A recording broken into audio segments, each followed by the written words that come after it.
Hey everybody, welcome back to the Portable Gamer, welcome back to Farming Simulator 17, and welcome back to Gwenddwr. It's about an hour since we left off at the end of the last episode. It's still the morning of the first day of spring of the first day on our new farm, and I did get a little MB track. I mean, it fits as far as size.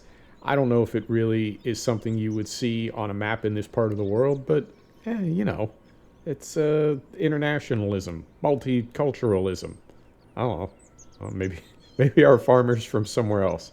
But let's stick with 2 tractors for the time being. We might go to 3 later, or we might scale one of these up, trade it in on something a little bigger. But for now, let's see if we can stick with 2. Let's make things a little harder for ourselves, as we do here on the farm. So, oh, and I got this thing too, to bring our fertilizer pallets down with. However, I saw when I drove past this thing, our fert spreader popped open. And so I think this may be a fertilizer trigger in here somewhere. You know, I don't mind that in a map. I don't mind it. We can use this for other things. But I think we're going to start with, wool production straight away before we get the dairy open. So this thing, come back to it. This thing may be relocated and live down at our wool facility, down at our sheep. Okay, so this field is fertilized. And that means we can get our plow going in it. I did buy the plow. It was 15 grand. I don't know. I feel like I'm being bad with money already. I feel like I wanted to lease this and not be, since we only use it once every 3 years and we're not going to have a ton of arable fields, I feel like we wanted to lease this and buy something like the fert spreader. We did buy the fert spreader, but you know what I mean. That we wouldn't want to buy too many things like this that I could have leased this for £1,000. And in an hour when we're done with it, this is our only arable field, is it not? Oh, we got grass fields up there too. No, we've got other arable fields. We've got 7 and 8 as well. Okay. You know what? We may go spread fert in those as well and then get field. Now, wow, we own a lot of fields. Okay. I don't think we're going to need to buy any fields for a minute. I don't. All right, so we'll back this up. Let's get on a good 0-degree course here, just to make it easier for our dumb worker. I mean, they're not a dumb worker. I'm not like putting them down or anything. You can't talk to your employees that way. You'll have bad morale. I just mean, you know, as opposed to a smart worker. So then if we open this and we say dumb worker, that's some lengths for me, and we'll watch this for a couple cycles to confirm that it is flipping at the end of the rows.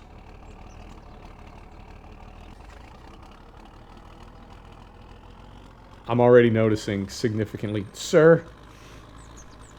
Hang on, moment. All right, all right. There we go. Perhaps I did forget to set the cruise control. It's a little better. I'm already noticing the difference as far as hills in this map compared to the Western Shore. Man, we spent a lot of time on the Western Shore. A lot of episodes, a lot of hours, a lot of months. And that was really, I don't know, it kind of got in my head. So to play a map that has less grades than the Western Shore did is, I think it's going to be, well, it's going to be a lot easier for one thing.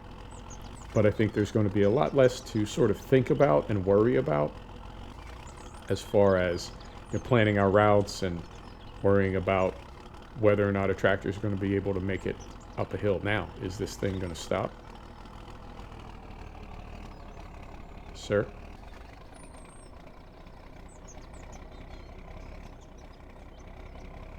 We're going to leave. We're going to be on the other side of the map as this thing is working, so we won't see it going back and forth through the hedge. That's, you know, it's farm sim. It is what it is. But it did flip, and that was something I wanted to see, whether or not it would do that, but it is. So yeah, just, you know what I'm saying. Suspend your disbelief. Enjoy yourself. Sure, we drive back and forth through hedges. All right. So that seems to be working. Beautiful. All right, so we'll run back to the MB track. MB track has really good sound too, and that's something I know that is probably one of the most modded, stolen, edited tractors. There are a ton of them out there, and I know a lot of them stem from the same.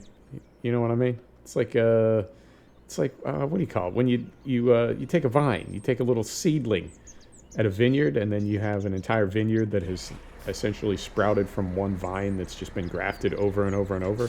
I feel like there's one master MB somewhere, and all these mods have been, it's like they all grew from that one MB track. And so they all have very similar sound, but it's a nice tractor. It's a nice mod. I like it. I like the MB track. In real life, I like the MB track. I like the Unimog as well. We're not going to have a Unimog on this map, and I thought about having exactly the same kit that we had on Agra OC, but nah, let's not. You know, we've got the Fiat, but let's not bring in the, what else did we have? We had a little Deutschfahrt, we had the Unimog. Yeah, let's spread out a little bit. So we'll head down to fields 7 and 8. We'll get some FERT spread on those, and then we'll take a look at field 9. Now we've got, what do you want to do about grass fields? It's hilarious to me that I got away from the Western Shore because I was so burnt out on grass work. And now here we are, day 1, and we're already looking at like a dozen grass fields. In fairness, they are smaller, and they don't have those massive grades to them like Western Shore, but we're going to be doing grass work yet again, always with the grass. We do need to make bales. Now, there's a question. What I'll probably do, yeah, because if we get all 3 of our fields, our arable fields, if we get all 3 of those plowed, we won't need to plow them again for 3 seasons. I will probably go ahead and sell that plow. It'll save space. It'll put some money back in our bank account. We'll lose a little bit of money on it, more than if we had rented it, leased it. But let's get rid of that thing, and we will buy a tedder carefully. We will buy a mower, a tedder, and a rake, because we'll be making hay for our sheep. So it's okay to have those things. We'll use them all the time. God, we own these fields. We own over yonder, little skinny field. And we own this field down here. Wow. Uh-oh. Our helper's blocked. You know what? I'm just going to let it roll. Just going to let it roll. We'll deal with that when we get back. I'm not going to hop out and run over and tend to it. Let me see. So this field right here. Now, can we get in on this side? Or do we have to go to the other side? Now, I think I see a gate down there. But field 4 we do have to get into on the other side. Or from field 3. I don't see a gate off of this lane. Okay. So we'll go down here. Let's get into field 7 first. And we'll get some first spread on this one. And then field 8. Now, next question. What do we want to plant in these? We don't need animal food, or at least we don't need the kind of animal food that we'll get from these fields. So I think we can just focus on money crops. But what should those money crops be? Based on price, right? That would make the most sense. Typically I plant canola because it's the first thing you can get in the ground. But if we can get more for soybeans, then let's go ahead and plant soybeans or something. We'll have to leave these fields just kind of not sitting, but you know what I mean? We won't be able to get crops into them straight away, but we'll still harvest those crops this calendar year, right? This first year on the farm. So whether we can harvest them earlier as we do with canola or a little bit later as we do with something like soybeans, I think that's not catastrophic. You know what I mean? If we lose a few days. Because we do have some money in the bank. And again, with the speed, let's slow this down. Something a little more realistic. And that's a little fast. Hang on. Hang on. There we go. That looks about right. So, what was I being upset about? I can't remember. Oh, losing a few days. We're not really losing a few days. We're planting a crop. We'll be harvesting it this year, right? So, I don't know. I guess we don't need to be all freaking out to get something in the ground as quickly as possible. We're sitting on a little bit of money. We do need to buy some, well, we need to buy some animals. Those are going to be kind of expensive, and we do need to buy some kit to bring hay in. Should probably rent a baler this year. I mean, I guess if we bought a baler year one, I don't know how much wool our sheep are going to make, and I don't know what we're going to be able to sell it for. Since every geomod is different. Is that correct? I think I've never really confirmed that one way or the other. I believe if you just add seasons to a map, it will draw from some kind of base geomod that's built into seasons when you turn the mod on. But then I think you can also customize that as well. And then in the case of the Western Shore, there is a Western Shore geomod independent of that we were running. So I don't have 100% clarity on that, whether you have to create a geomod when you add seasons to a map, or whether there's some kind of a base. I don't know. But regardless, I don't know what kind of money we're going to get for wool. I don't know how much wool our animals are going to produce. So it could be that, as we did with pigs on Western Shore, it could be that we're just like making money hand over fist from year one. It could be that we're really not, and we need some other income streams. So we'll see as things get rolling. But I think, yeah, we started with dairy on Western Shore, and then we ended with pigs. So I think either one of those right now would be, you know, kind of a been there, done that. Let's try to have just a sheep operation, at least for maybe the first year or two. Man, it is so different to hop on a map, to open a map up first thing in the morning, and not have like 4 or 5 hours of work to do before I can record. And I'm not complaining when I say that. I have to stress that all the time. I love gaming. I love making these videos for you, so I don't ever want to sound like I'm like upset or, you know, put upon or something, like, oh, I have this terrible gaming life. I love Farm Sim, and I love making these videos, but it can be, and it was a little, I don't know, daunting, you know, to see everything that needed to be done before we could record. So this is kind of refreshing. And gaming is like that for me. It does that, I wouldn't say all the time, but gaming, I sort of burn out on it, you know, and then something happens and you either find another title, or you find a title in your library that you haven't played for a while, and you hop back into it, and it just has that magic to it, you know. And I suppose a lot of things are like that in real life, like gaming is in real life. But I guess more analog activities, like playing golf or something, you know, you can play too much golf. You can burn yourself out. And you take a little time off from it, or you find a new course, or you get a new piece of equipment or something, and you go back out and play, and it's exactly as much fun as it used to be, and you love it as much as you ever did. And it's like, yeah, I wasn't over the game. I just needed a little break. And Farm Sim can be like that for me. So this farm, I think, is going to be our break. All right, so we'll turn this on. We'll set the cruise control.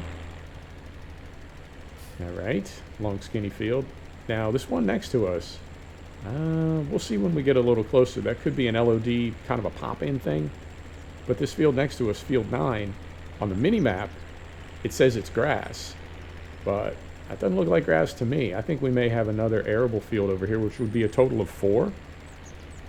3 over here, and then 1 back at the farm. And I'll have to take a look around as well. I think, it doesn't have to be past tense. I think it's a little bit odd that Giants made the 2 colors of the numbers to indicate whether or not you own a field. They made both of them sort of, I don't know. I would have made the "you don't own this field" number bright red, and the "you do own this field" number bright yellow or something. Because that green really can't get lost in there, and particularly on a map with small fields like this, where the number can be as big as the field itself, and you have some of the other titles and things indicating what is what on the mini-map. You have some things written there. It is not unheard of for me to play a farm for quite a while, play a map for quite a while, before I realized that I own another field that I just, for some reason, was never able to see on the map. And if I was a more methodical person, I could probably just go through them one by one and confirm, determine which fields I actually do own and make a list or a spreadsheet or something. I'm sure people do that. I'm 100% confident that somewhere in the farm sim community there is somebody with a spreadsheet and a calendar and they got it all laid out. A very organized person. I am not a very organized person, at least when it comes to gaming. In real life, I'm actually pretty organized, but in gaming, I tend to be a little bit more casual. I like to just kind of see how things work out. In some sims, some games you have to be organized, but in something like Farm Sim, I really do like to be surprised every day, every session. I really enjoy that. I like games that give you problems to deal with. They sort of throw things at you, and then you sort it out. I like solving problems. All right. I got out of the habit of trying to cover every square meter, every square foot of a field with FERT or like when you're cultivating. And what I've realized is that in real life, in farming, well, with everything being GPS driven and really kind of, I don't know, computer controlled now, the software can determine the exact place that you need to go, and a lot of this equipment has functionality where it can like cut off one side, and you know what I mean? So I don't think there's as much overlap and underlap as there used to be back in the day when farmers were doing this by eye. But I've gotten out of the habit of feeling like I need to cover every square meter of a field with whatever it is that we're doing, whether we are fertilizing in this case or cultivating or plowing. It's a little bit here and there that doesn't get 100% fertilizer. Not a big deal.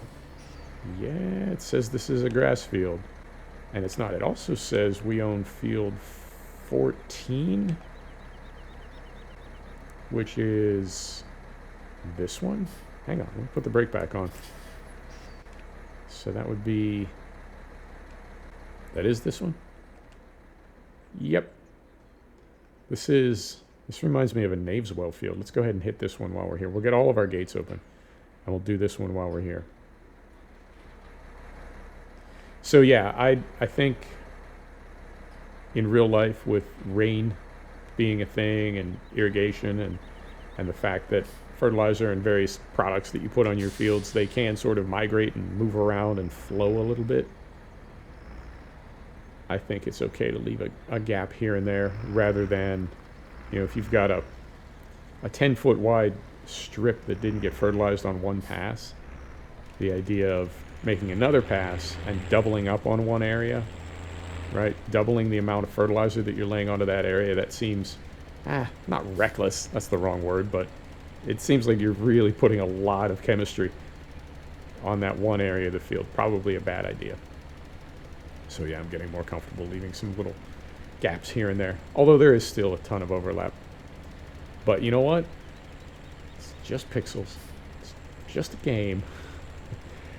Anytime I see something like that, anytime I think about something like that, I do wonder if there will ever be a 100%, maybe not 100%, that's impossible, but a much more accurate farm sim. On Discord the other day, we were talking about tires, and I said I thought compaction was going to be a part of 19. I heard some rumors when, was it Saber or Focus? Focus bought Saber. Yeah, Focus bought Saber. Focus is the publisher of Farm Sim. They're not the developer, but they are the publisher. And they bought the company that makes spin tires. One of the rumors I heard at the time was they did that so they could get their terrain deformation technology. They could get the code for that. And in FS17, we would have ruts and tire tracks and compaction and all that sort of thing. It didn't work out that way, and it was a rumor, so who knows what the actual story was. Maybe they bought them just because they think it can be a profitable title to have in their stable. Who knows?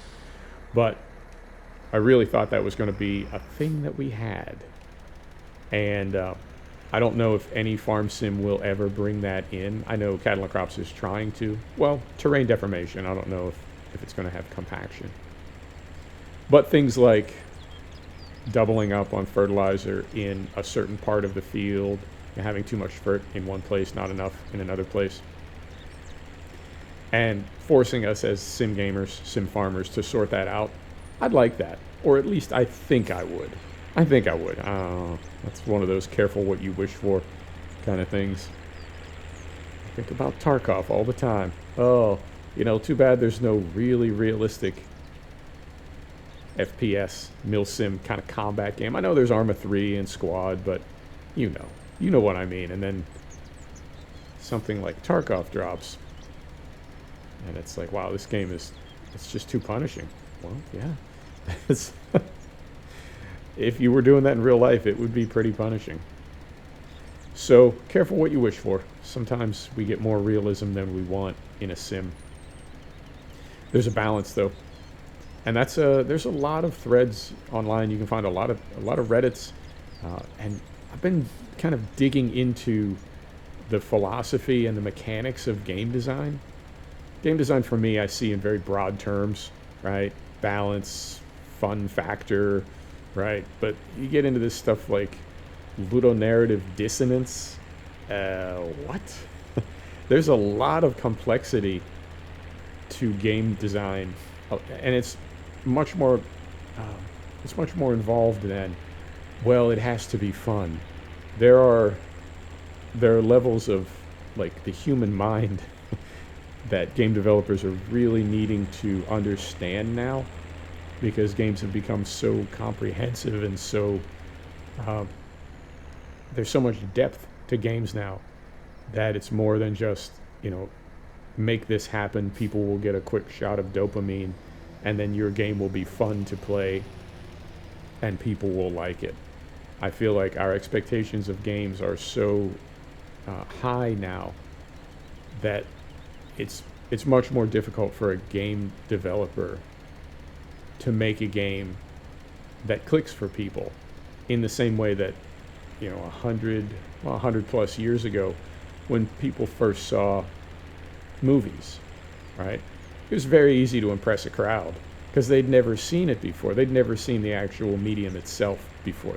A lot of people were, you know, seeing a movie for the first time. They were blown away.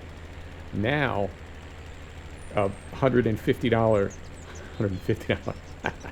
$150 million movie is released, and critics and also people that go to see it, they're just relentlessly picking it apart for all its flaws because it has flaws. And the idea that simply making a movie is enough, well, it's ridiculous. You know, you can't just make a movie and expect people to like it because it's a movie. You got to make it good. So we evolved as consumers of that type of entertainment. We went from, you know, anything, any moving picture on a screen, that's enough for me. 100 years ago to, yeah, no, that didn't really do it for me. And I think games have taken a similar arc in the past 40 years now, where initially it was such a novelty that any type of video game, people were blown away by it. And now our expectations are much higher. So, again, you know, going back to what I was saying earlier, you can't just make it realistic. It's got to be challenging. But you can't just make it challenging. It's also got to be fun. But you can't just make it fun. It's also got to be rewarding, and so on. So, that can really be a handful for a game developer. And seeing some of in the past 24 months or so, seeing some of the really significant blunders from very big studios and very big titles, that just confirms for me how unbelievably difficult it is to make a game in 2020 or 2019, 2018, as some recent titles, you know, were made and flopped. So I think we're going to close this gate. We'll head back to the main farm. We'll park up our MB track, and then we'll get our Fiat going once again with the plow, and I think that'll be right around 30 minutes, and we can call it right there. All right, so we'll pull right through here. Get this closed. So yeah, for some reason I was thinking we had one field arable, and then I saw we had 2 more. Turns out we have 3 more. So our Fiat is going to be, it's got quite a bit of work to do with that plow. And I will do that off camera. Next episode, let me see, what do we want to be doing next episode? I guess off camera I'll finish up the plowing, I'll get some cultivating done, and then we'll need to decide what crop we want to put in. If we are, if we're putting in something like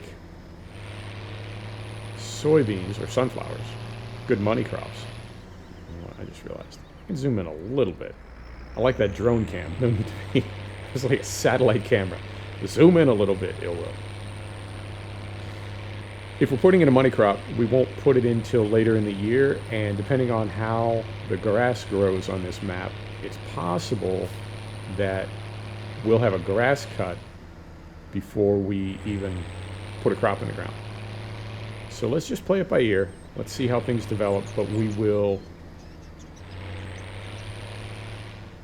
hopefully next episode. Well, I will do that stuff off camera, definitely. So next episode will either be, I guess, mowing, starting grass work, or we'll be putting a crop in the ground. One of the two.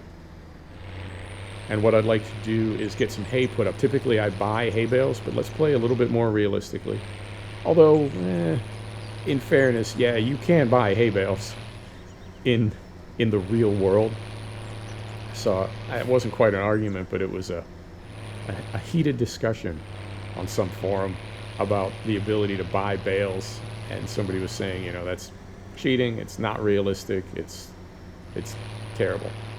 And the pushback was, well, if you can sell bales on a map, then somebody's buying them, right? There's a marketplace. Bales are a commodity. If one person can sell them, then somebody else can buy them, so the same person can buy them. So we could buy bales, but let's not buy bales this time around. Let's get hay bales put up before we get our sheep going. Man, Fiat. Our hired worker made a mess of her. Yeah, let's, I guess we can test that while we're here, because we did have the cover pop open. So is this a, well,